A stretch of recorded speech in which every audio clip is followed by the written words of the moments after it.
Ow.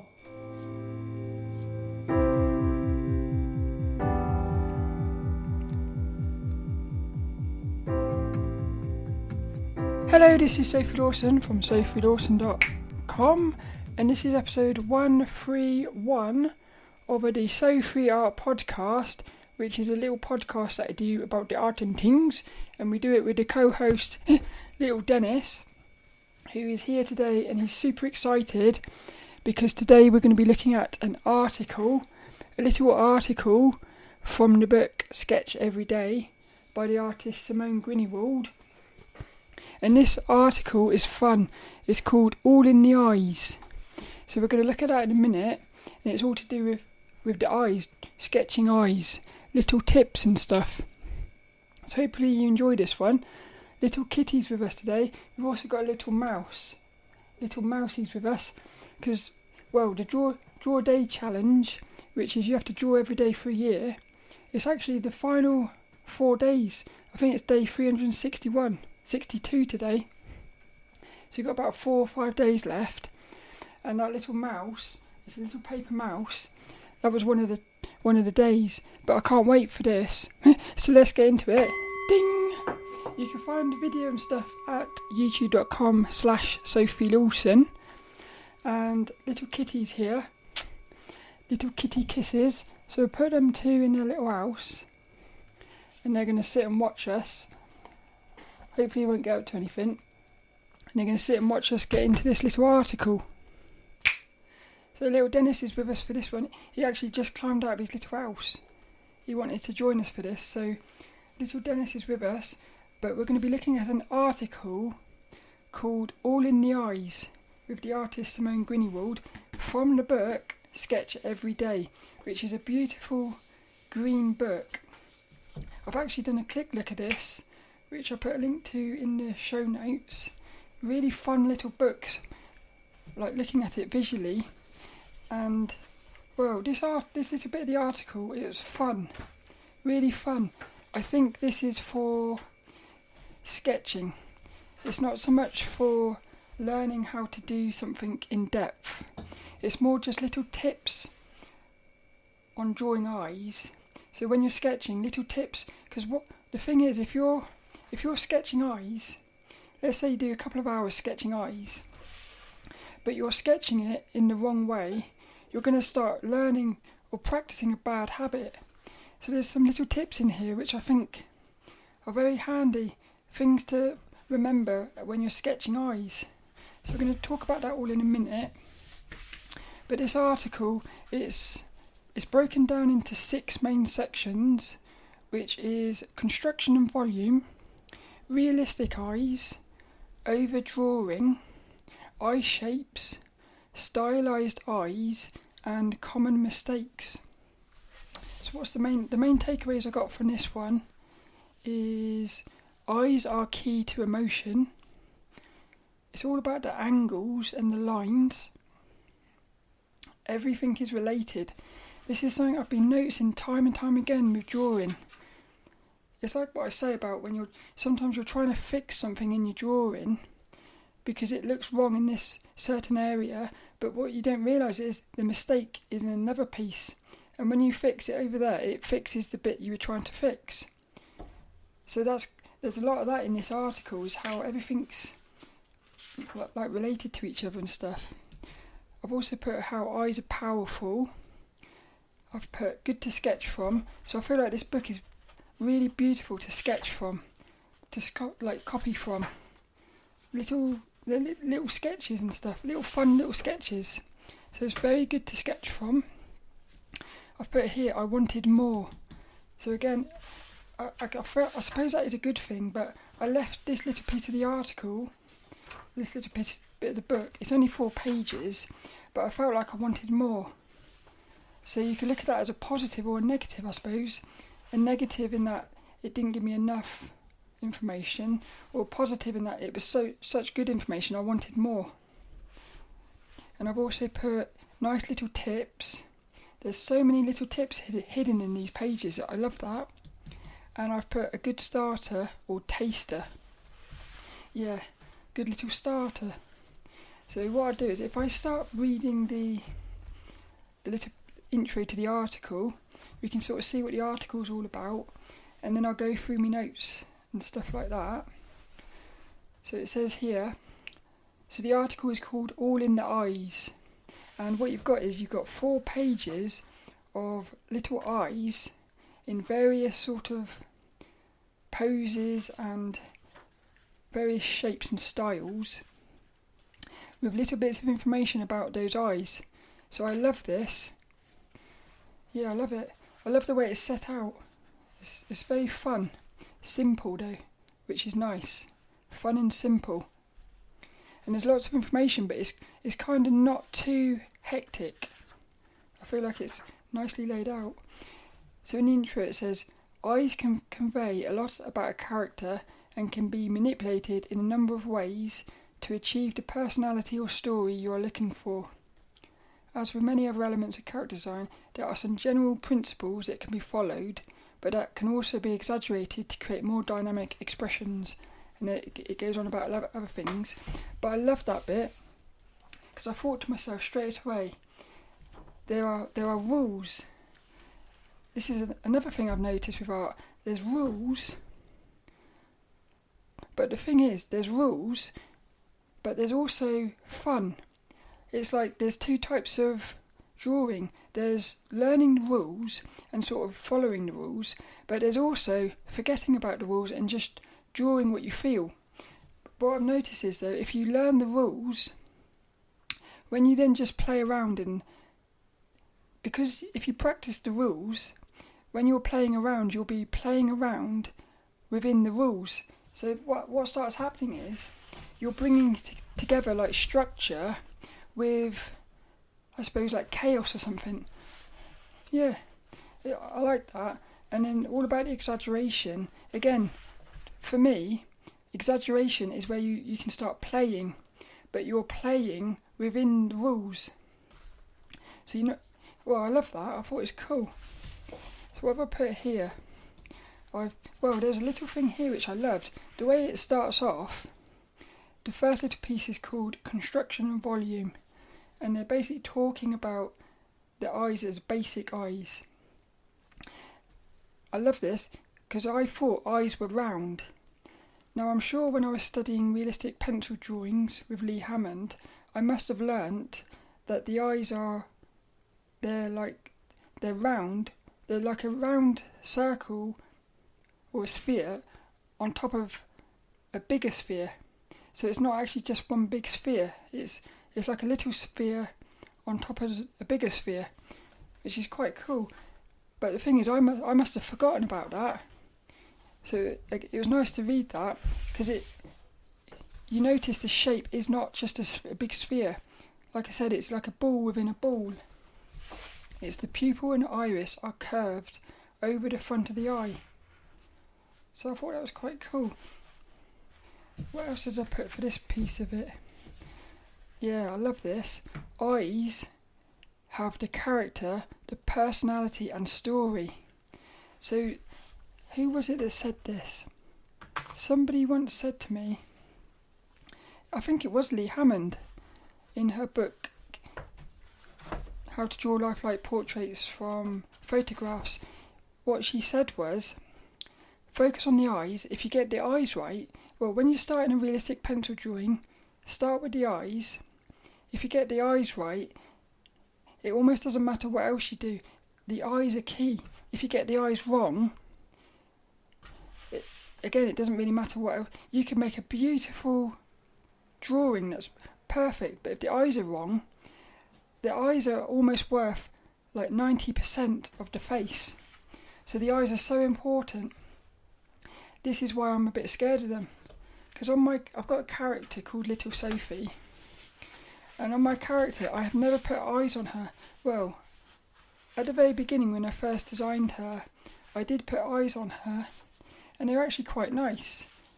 But as the time has gone on, I've just not put eyes on her, and now I'm a bit scared to put eyes on her, because I know how powerful they are.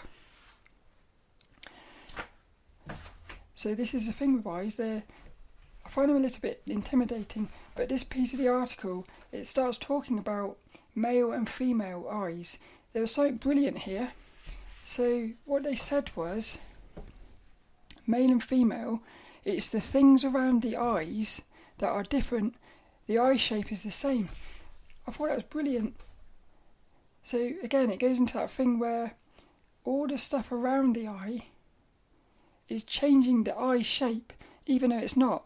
The eye shape is always the same, but because the stuff around it is different, like the size of the eyebrows and stuff, it actually creates an illusion of the male eyes looking like a different shape, which is brilliant.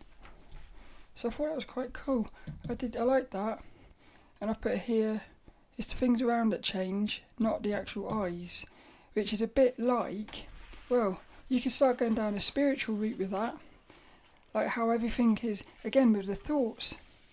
If you change your thoughts, reality changes. It's not that reality has changed, it's that your thoughts have changed, but reality does change because your thoughts have changed. They're linked. Well, this is the thing with drawing. Everything is linked. So if you change one thing, it's going to affect everything else, even if it's the same. It's cool. I love that about drawing. It's like some sort of... There's lots of like optical illusions and stuff going on with drawing. There's another bit here about... Yeah, the eye, like the pupil bit, it can either be a circle or like an oval. And it goes into that thing, I learnt this in perspective. It's the more you see at the top of something, the less you see at the side. So if the eye is looking to the left, if you're looking straight on and the eye looks to the left, the pupil is going to start turning into like a really thin oval. So again, it's just little tips like that to be mindful of, because then you know, when you're sketching, you know that, okay, remember the pupil is going to be more of an oval. It's cool. What's the next bit? The next bit is realistic. Realistic. Oh, I didn't put titles on my notes. My notes are very messy for this one. What have I put here? It's amazing how little details can change emotion.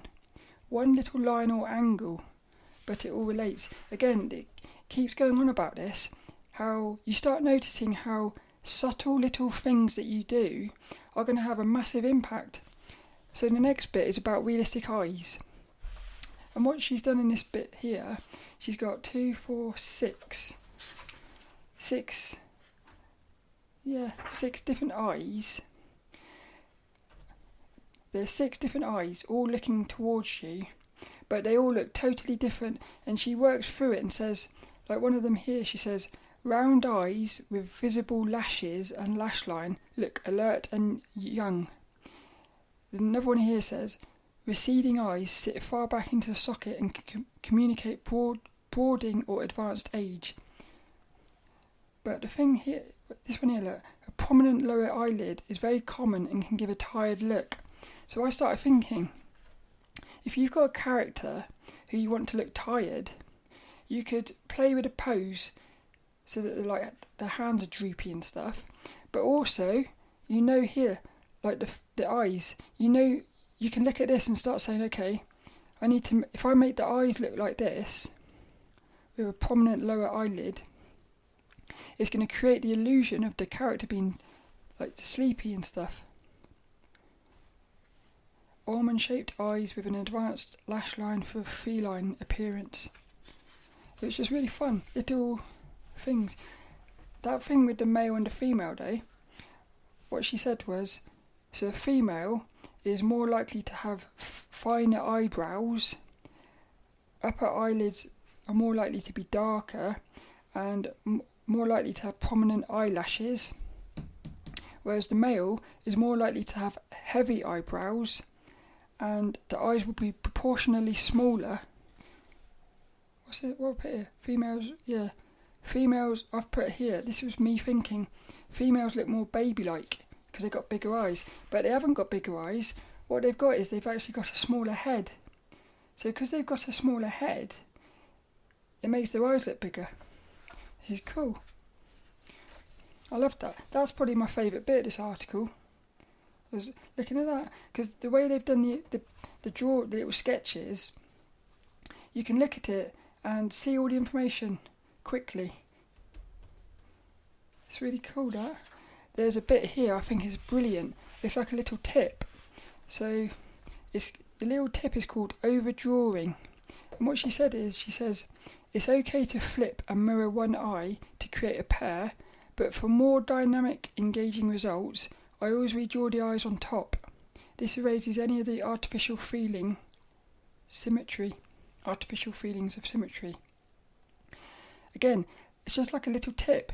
So all you've got to do, really, if you're not going to have like an eye winking or something, you could just focus on one eye and then flip it.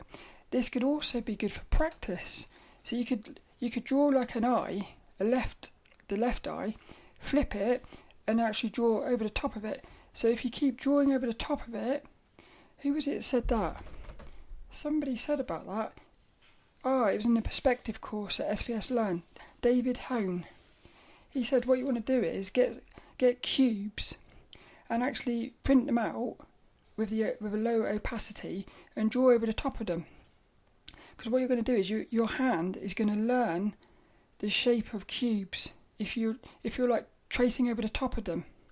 This is like a little practice exercise where you could do that here. You could draw an eye, or maybe even print out an eye that you like, and just keep tracing over the top of it.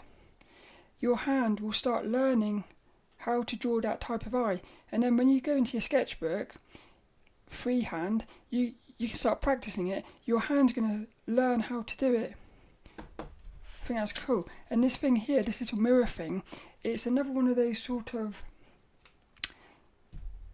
ways to minimise the risk, I suppose, because all you've got to do is draw one eye. The other eye will be drawn for you, but you still get to draw it. I thought it was quite cool.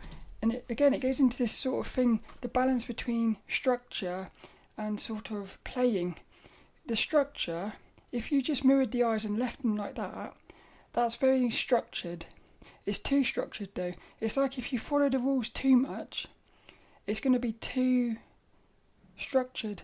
So what you have to do is you have to play and exaggerate.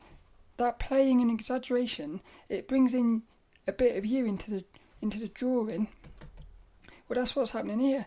You draw over the top of it, it's not going to be identical. So all of a sudden, you've got a bit of playfulness in there. I thought it was really cool. I love that little tip.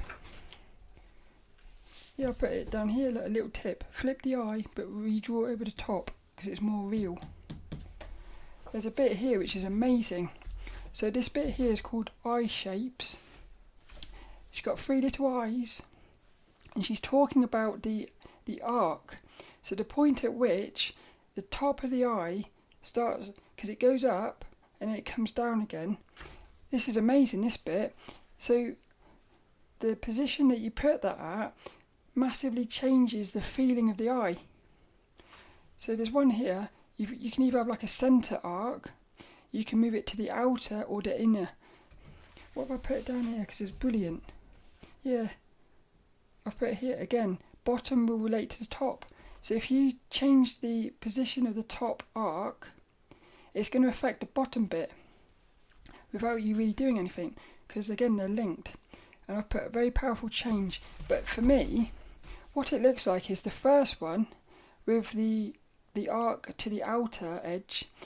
The eyes are really big, and it looks like they're sort of really shocked, like excited or something. If you put it in the middle, it's a bit more, they've still got the excitement, but it's a bit more withdrawn, I suppose. Then if you put them into the inside, it thins out the eyes. Again, because you're changing the top, you have to change the bottom as well, because they're linked. So what it does is it thins out the eyes, and it creates sort of like almost like a sexiness.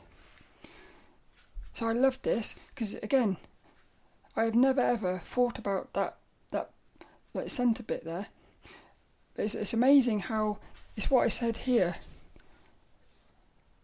Well, I'll put something, amazing how little details can change the emotion one little line or angle. Well, all you're doing is moving a little, like a shape, I suppose. You're just changing the shape of that one line, and it's creating a motion, which I thought was brilliant. The next bit is stylised, and I love this as well. So what they said was, what they've got is they've got 6 little eyes, which are more sort of, stylised, a bit more cartoony and stuff. What I put in my little notes was, I said, you can guide the viewer by directing the pupils, which is brilliant. So if you've got a character and you've got something that you want the viewer to be looking at, if you make the character's eyes be looking in that direction, the viewer is going to look in that direction. So that's how powerful the eyes are again. And all that is little pupils. All you're doing is moving the position of the little black pupils, which is just a little circle or an oval. It's amazing. And that's got the power to make the viewer move around the drawing. So I would imagine you could actually have, say, 5 little characters. The first one, you could have them have the most contrast. So the viewer is going to be drawn to that one first. If that one is looking, if the eyes are looking to the left, the viewer would look at that. They would look to the left. You could have another character looking to the right with the pupils. So you could actually make the viewer almost sort of zigzag through your drawing. It's cool. Again, this is what I love about this article. It's little tiny little things. Little things. So if you just remember the power of that, and again, you might in the future be doing a drawing and you think to yourself, oh, I want the viewer to look over there. Little tips like this. Oh, there's another bit here as well. One of the eyes has got really big pupils. It reminded me of my niece, Jasmine. I did an interview on one of the podcasts with Jasmine Taylor, who's a makeup artist, and she said about how diluted pupils are more attractive. So again, it's one of those things, if you remember that, if you're creating a character and you want them to be a bit more attractive and sexy, you could remember, make the pupils bigger. So it's like psychological things.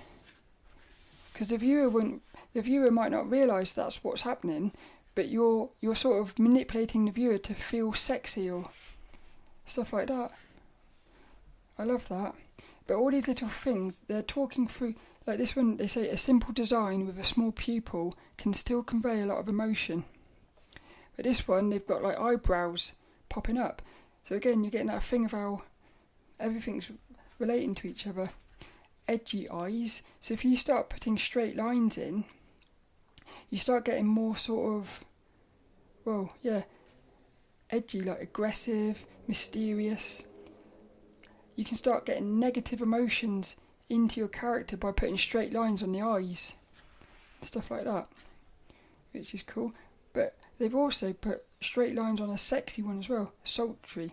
They called it, they said exaggerate the lash line, which is, on this one they've done a straight line, gives a feminine and sultry look. It's quite cool. Again, it's that thing of little things are going to have massive effects, really. This bit here is brilliant as well. Common mistakes.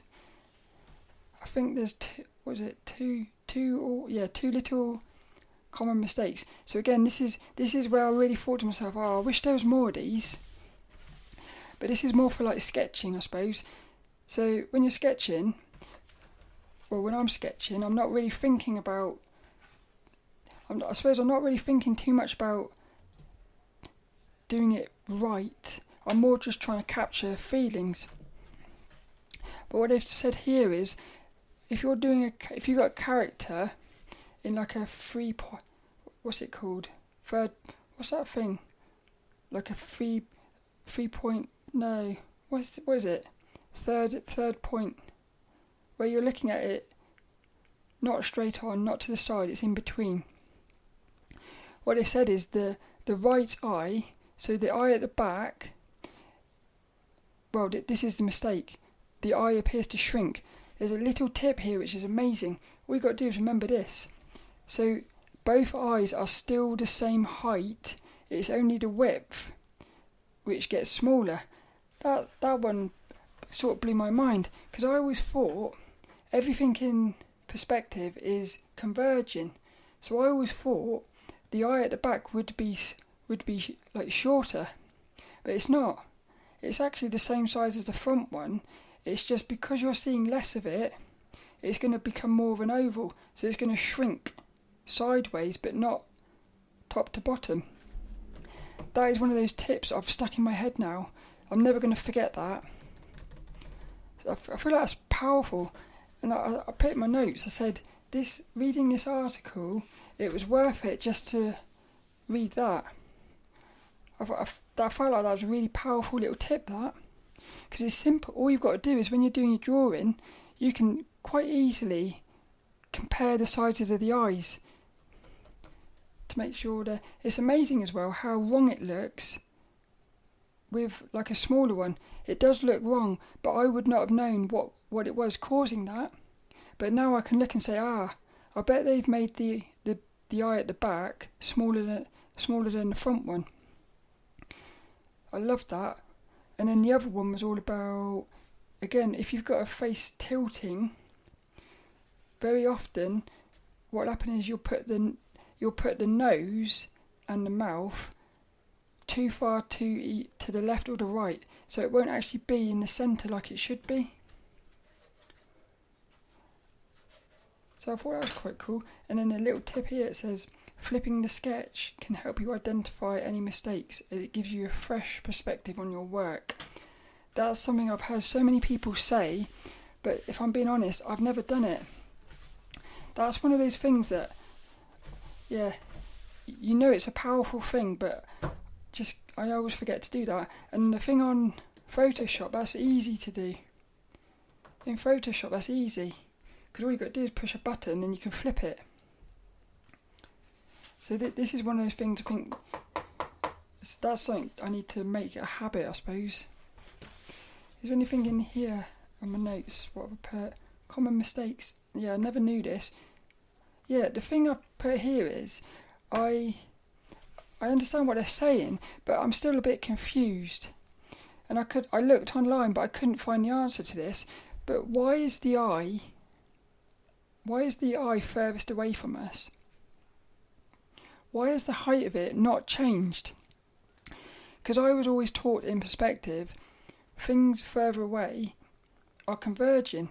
So because those eyes are parallel, surely they should be converging. The only thing I can think of is there's not enough distance between the eyes to create the convergence. That's the only thing I can think, but I couldn't find the answer. I mean, if you know what the answer is, can you let me know? I was actually going to email Simone Grünewald and ask her that. I might still do that. So that's it. I thought it was cool. What is this? This is one of those moments I want to ask why. Yeah, that happens a lot. Sometimes you'll be studying from somebody in a book or a course or something, and they'll say something.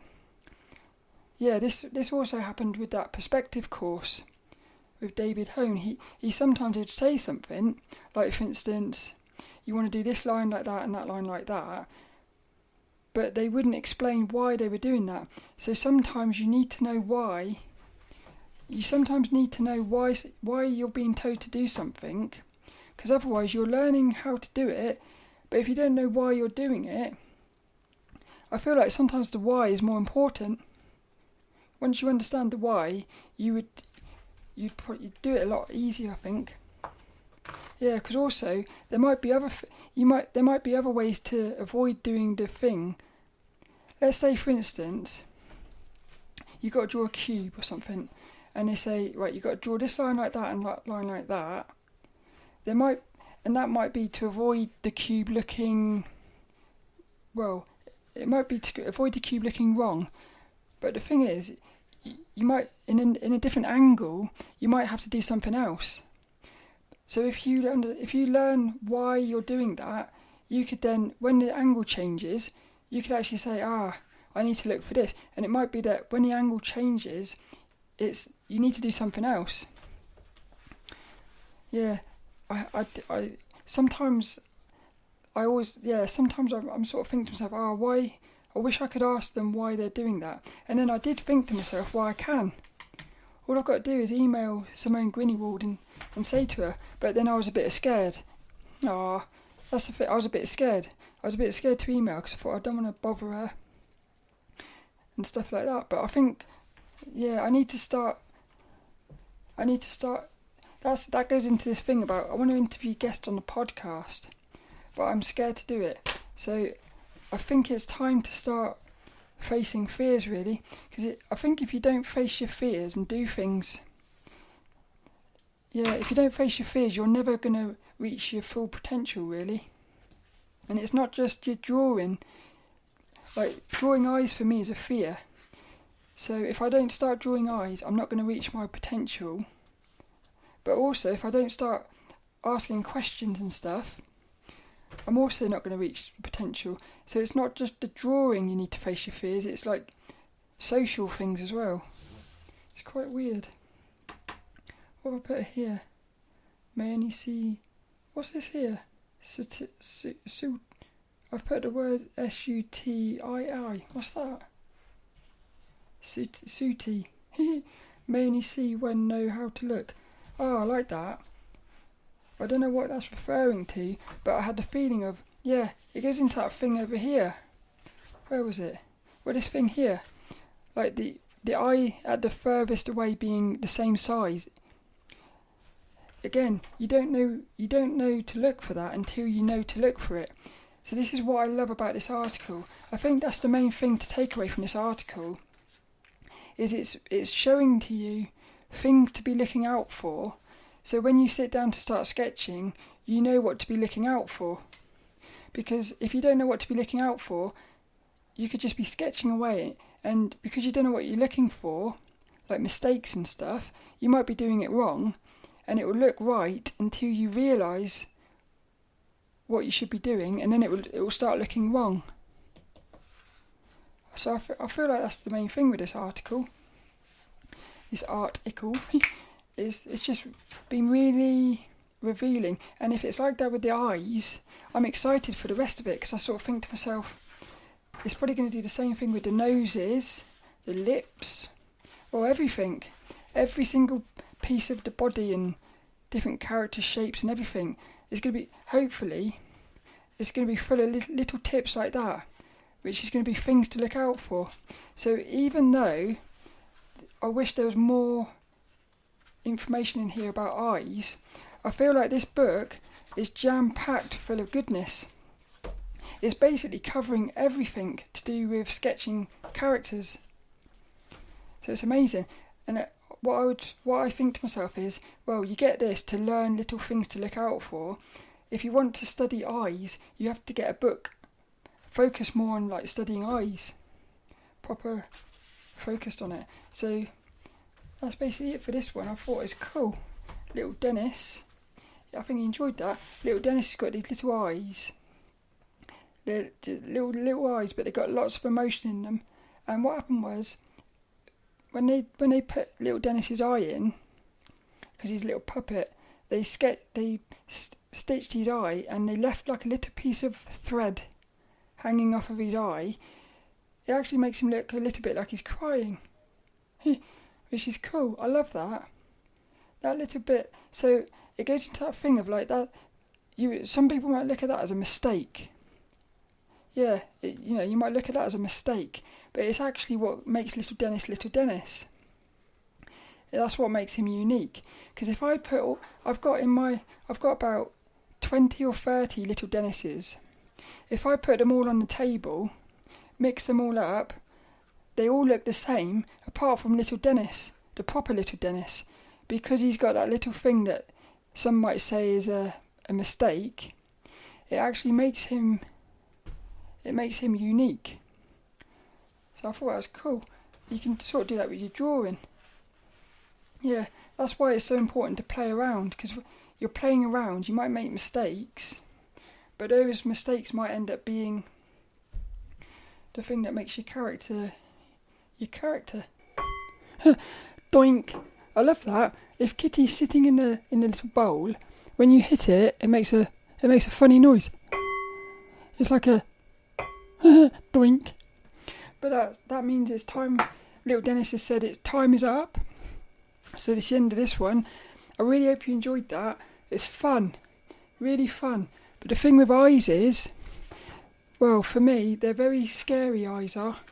Because the eyes are so important, yeah, it sort of scares me a bit. Because if you mess up the eyes, you sort of mess up the entire face. So that's probably why I've been avoiding them for the moment. But it's time to start facing the fears, I think. So all that's left is this week's little inspirational quote. You can find show notes and everything at sophielawson.com, and you can find the video at youtube.com/sophielawson. This week's inspirational quote, I love this, really beautiful, and it's from the book Sketch Every Day with Simone Grünewald. And the quote, well, it's beautiful. A simple design can still convey a lot of emotion. And this is actually something I noticed. I did a quick look video recently of the Character Design Quarterly magazine, issue number 14, and inside there was these little, one of the artists had drawn a scene with these little birds, and the thing was, the shape of the bird, it was just a single L shape, but they had done it so beautifully, it looked amazing. And I thought to myself, well, I thought this quote, because I thought it's not about the details, it's about the feeling. And I think the feeling comes from the shapes. Yeah. So and the design is all about the shapes.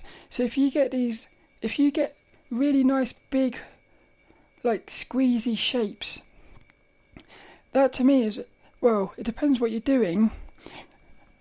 But sometimes it is better just to go with a simple. So I love that. I think this is something to remember, because it's very tempting. When I'm sketching and stuff, it's very tempting to try to start putting too many things on. Again, with my little Draw a Day challenge, sometimes I'll do a sketch and I'll actually start removing things, because I think, well, I don't need that. So you sort of, well, I guess for me, sketching is very much like it's almost like sculpting. Yeah, you're playing with the shapes. And what I've noticed is, I've noticed this a lot, sometimes it's simple is better. So this week's little inspirational quote, a simple design can still convey a lot of emotion. Simone Grünewald.